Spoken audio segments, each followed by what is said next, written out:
Breaking news आ रही है रूस और यूक्रेन की जंग पर। खबर है यूरोपियन यूनियन की तरफ से अमेरिका को चेतावनी दी गई है। यूरोपियन यूनियन ने आरोप लगाया है कि अमेरिका इस नाजुक वक्त में मुनाफाखोरी में लगा है। नेचुरल गैस की कीमतों पर यूरोप और अमेरिका के बीच तलवारें खींचने की नौबत आ सकती है।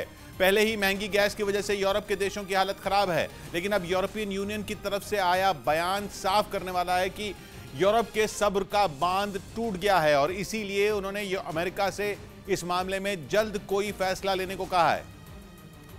इसीलिए माना जा रहा है कि यूरोपियन यूनियन का ताजा बयान अमेरिका के लिए खतरे की घंटी है, बल्कि इसे यूरोपियन यूनियन की झुंझलाहट भी समझा जा रहा है। यूरोपियन यूनियन की तरफ से साफ कहा गया है कि अमेरिका जंग के इस वक्त में ऊंची कीमतों पर गैस बेच रहा है। नेचुरल गैस इस वक्त पूरे यूरोप के लिए बेहद संवेदनशील मुद्दा है। गैस की वजह से यूरोप के बड़े बड़े देशों की अर्थव्यवस्था डूबने के कगार पर पहुंच चुकी है। ऊपर से अब सर्दियों का वक्त है जब महंगी गैस यूरोप को और भी ज्यादा परेशान कर सकती है। यूरोपियन यूनियन और अमेरिका के बीच दरार एक बड़ी खबर है। दुनिया में अमेरिका के सहयोगियों में सबसे बड़ा धड़ा यूरोप का ही है। अगर यूरोप भी अमेरिका के हाथ से छिटक गया तो अमेरिका काफी कमजोर पड़ सकता है। ऊपर से इसका असर यूक्रेन की जंग पर भी पड़ सकता है। सबसे अहम बात यह कि यूरोपियन यूनियन की तरफ से आए इस बयान के बाद रूस और अमेरिका की तुलना शुरू हो गई और रूस की आर्थिक नीति से बाइडेन की तुलना अमेरिका को परेशान करने वाली है। एक तरफ रूस है जो अपना कच्चा तेल भारी भरकम डिस्काउंट पर बेच रहा है, दूसरी तरफ अमेरिका भारी भरकम मुनाफा कमा रहा है। जंग शुरू होने के बाद से ही नेचुरल गैस की कीमतें भी आसमान छू रही हैं, लेकिन इन ऊंची कीमतों से यूरोप को कोई राहत नहीं मिली है। यूरोपियन यूनियन की तरफ से कहा गया है कि अब अमेरिका को उनकी मांगों पर गंभीर होना होगा। मतलब ये कि इसे एक अल्टीमेटम की तरह समझा जाना चाहिए।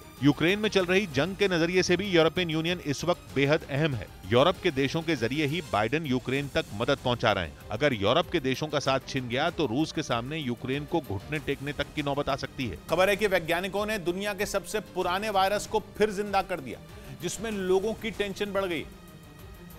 पश्चिमी मीडिया ने दावा किया कि यह वायरस करीब 50,000 साल से रूस के साइबेरिया में बर्फ के नीचे दबा था, जिसे रूस, फ्रांस और जर्मनी के वैज्ञानिकों की एक टीम ने खोज निकाला।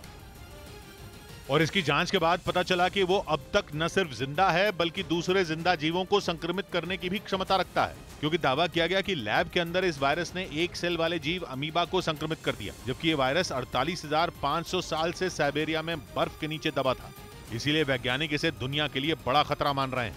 क्योंकि जिस तरह ग्लोबल वार्मिंग की वजह से साइबेरिया में बर्फ तेजी से पिघल रही है, उससे दुनिया पर बड़ी महामारी का खतरा पैदा हो सकता है।